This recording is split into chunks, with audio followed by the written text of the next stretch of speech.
Title: The Tale of the Titanic Tamagotchi. In the small, tranquil town of Serenity Cove, a storm of chaos was brewing.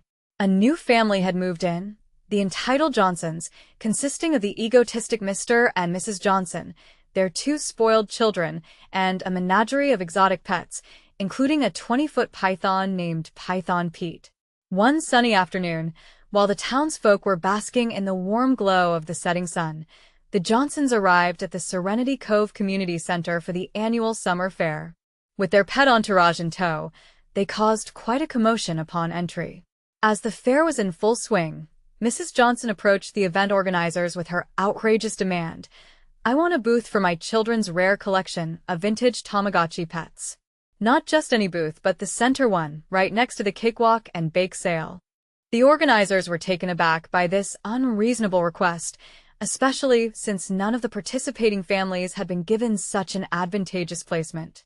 But fearing a potential tantrum from the entitled Johnson children, they reluctantly agreed. As the fair continued, Python Pete managed to slither out of his cage and began making his way toward the bake sale, eyeing the delectable treats with longing. Meanwhile, the Johnson children were busy showing off their collection of Tamagotchis, drawing crowds of curious onlookers.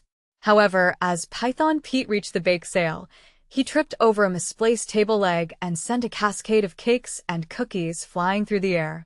The once bustling fairground fell silent as panicked organizers tried to salvage what they could while Mrs. Johnson screeched in indignation. In response, Mr. Johnson stormed up to the organizers with an even more ridiculous demand: "If you can't control the chaos here, I want a full refund for my family's entry fee, and I want it now." The humiliated fair organizers, unable to meet his demands, called the local police, who escorted the Johnsons out of the premises. As they left, Python